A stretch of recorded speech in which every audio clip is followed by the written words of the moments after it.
ચૈતર વસાવાને છોડાવવા આમ આદમી પાર્ટીએ બનાવી આખી ટીમ, બધા પહોંચી ગયા હાઈકોર્ટ, પછી જુઓ શું થયું।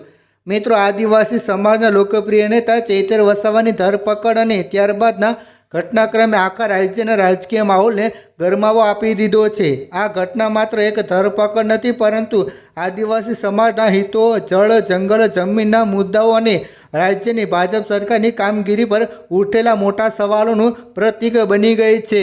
મિત્રો, ચૈતર વસાવાએ આદિવાસી વિસ્તારોમાં મનરેગા કૌભાંડ, જળ, જંગલ અને જમીનના મુદ્દાઓ તેમજ ઘર સુધી નળ પહોંચાડવાની યોજનામાં થયેલા ગેરનીતિઓ વિરુદ્ધ અવાજ ઉઠાવ્યો હતો।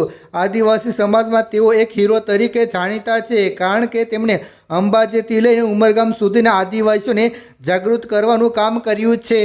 આરોપ છે કે ભાજપ સરકાર આદિવાસી વિસ્તારોમાં મોટી કંપનીઓ લાવવા માંગે છે અને ચૈતર વસાવા આ ષડયંત્રમાં અવરોધરૂપ બનતા હતા, જેના કારણે તેમને ખોટા કેસમાં ફસાવીને જેલમાં મોકલી દેવામાં આવ્યા છે। આ સમગ્ર ઘટનાક્રમ ભાજપની નીતિઓ પર આકરા સવાલો ઊભા કરે છે।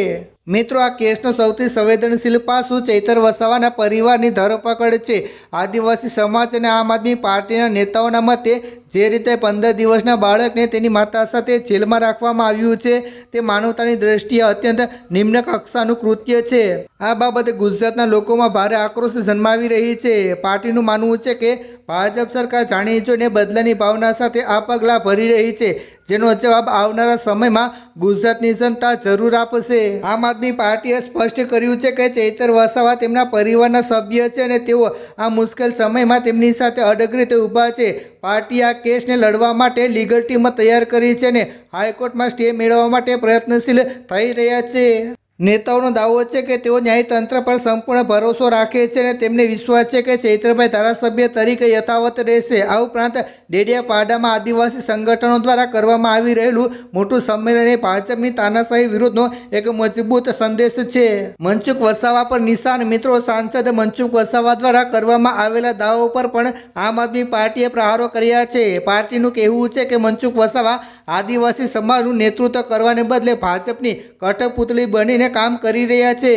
જ્યારે સમાજ મુશ્કેલીમાં છે ત્યારે તેમના તરફથી આવા નિવેદનો આવવા તે દુઃખદ છે અને પાર્ટીને તેમનું આહવાન કર્યું છે કે તેઓ સમાજના રક્ષણ માટે આગળ આવે અને જો સાચા હોય તો ભાજપ સરકાર સામે વિરોધ નોંધાવે। આમ આદમી પાર્ટીએ તમામ આદિવાસી યુવાનો, માતાઓ અને બહેનોને એક થવાની અપીલ કરી છે। તેમના મતે આ લડાઈ માત્ર એક વ્યક્તિની નથી, પરંતુ સમગ્ર આદિવાસી સમાજના અસ્તિત્વ અને તેમના હક્કોની છે। જો અત્યારે સમાજ એક નહીં થાય તો સરકાર આદિવાસીઓના અવાજને કાયમ માટે દબાવી દેશે। આ વિડીયો જેમ બને તેમ શેર કરો, લોકોને દેખાડો, જેથી કરીને બધાને જાણ થાય। ધન્યવાદ।